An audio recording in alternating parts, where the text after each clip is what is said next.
আসসালামু আলাইকুম। সম্মানিত দর্শক শ্রোতা, আজকে আমি গুরুত্বপূর্ণ একটা আলোচনা নিয়ে আসছি, যা হচ্ছে যাদের আমাদের চেহারা সৌন্দর্য আমরা আল্লাহ পাক রাব্বুল আলামিন চেহারার সৌন্দর্য দিয়েছে, কিন্তু সালের কারণে আমাদের চেহারাটা অন্যরকম হয়ে গেছে। চেহারা থেকে মুখমণ্ডল থেকে চলে যাচ্ছে না। তাদের জন্য সুখবর, এই যে বৃষ্টি হচ্ছে রহমতের বৃষ্টি, আপনি এই বৃষ্টিকে সংগ্রহ করুন। বৃষ্টিকে সংগ্রহ করে সূরা ইউসুফ ৪১ বার পাঠ করে এই বৃষ্টির পানিকে আপনি দিয়ে আপনি মুখ ধৌত করেন, মুখ ধৌত করেন। এতে করে আপনার চেহারা সৌন্দর্য ফুটে উঠবে। সুবহানাল্লাহ, সুবহানাল্লাহ, সুবহানাল্লাহ।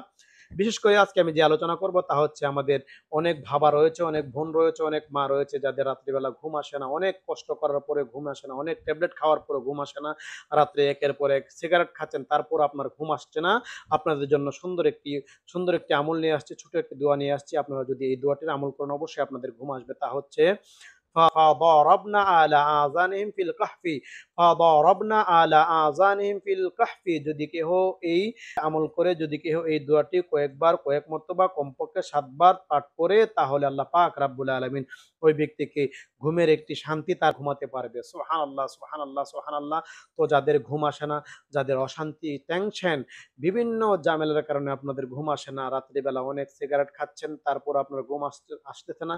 আমার মা বোন রয়েছে, তারা একের পর এক ট্যাবলেট খাচ্ছে, মাথা ঠান্ডা রাখার ট্যাবলেট খাচ্ছে, তারপরেও যাদের ঘুম আসতেছে না, তাদের জন্য ছোট একটি দোয়া। তা হচ্ছে ফাদারাবনা আলা আযানিহিম ফিল কাহফি। যদি এই দোয়াটির আমল করেন, আপনার ঘুম চলে আসবে, আপনার ঘুম চলে আসবে, আপনার ঘুম চলে আসবে।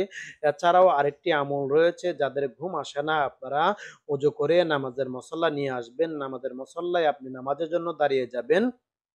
যখনই আপনি নামাজের জন্য দাঁড়িয়ে যাবেন, অটোতে আপনার ঘুম চলে আসবে। কেননা শয়তান চায় বান্দা সেজদা না দিক। শয়তান চায় কি? বান্দা সেজদা না দিক।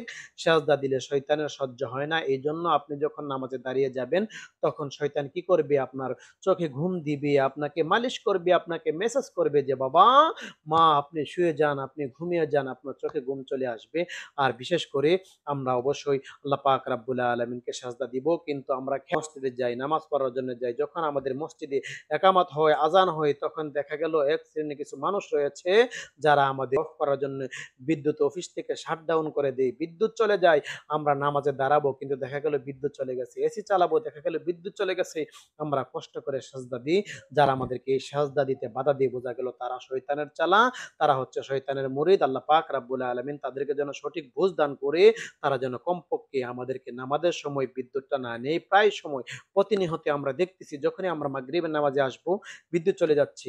ইমাম সাহেব আযান দিচ্ছে, কিন্তু উনি যখন একামত দিবে, বিদ্যুৎ চলে যাচ্ছে। আমরা প্রায় সময় দেখি, আমরা যখন এশারের নামাজ পড়বো, মাগরিবের নামাজের পর থেকে আসা পর্যন্ত বিদ্যুৎ থাকে। যখনই আমরা মসজিদে ইমাম সাহেব আযান দিয়ে দিছে, আমরা যখন মসজিদে এসে মুয়াজ্জিন সাহেব যখন বলেন কদ কামাতিস সালাহ, কদ কামাতিস সালাহ, আমরা যখন নামাজে দাঁড়িয়ে যাব, এমন সময় বিদ্যুৎ চলে যায়।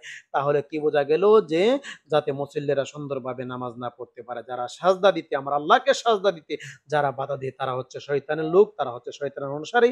আর যারা শয়তানের অনুসারী, তাদের জন্য রয়েছে জাহান্নাম। জাহান্নাম, আল্লাহ পাক রাব্বুল আলামিন হাবিব বলেছেন, যে যাকে অনুসরণ করবে তার সাথে তার হাসর হবে। আল্লাহ পাক রাব্বুল আলামিন আপনাকে আমাকে যেন সঠিক বুঝ দান করে, আমরা যেন নামাজ পড়তে পারি এবং মানুষকে নামাজ পড়তে উৎসাহিত করতে পারি, সেই তৌফিক যেন আল্লাহ পাক রাব্বুল আলামিন আপনাকে আমাকে দান করে। সকলে বলে আমিন। আসসালামু আলাইকুম রাহমাতুল্লাহি ওয়া বারাকাতুহু।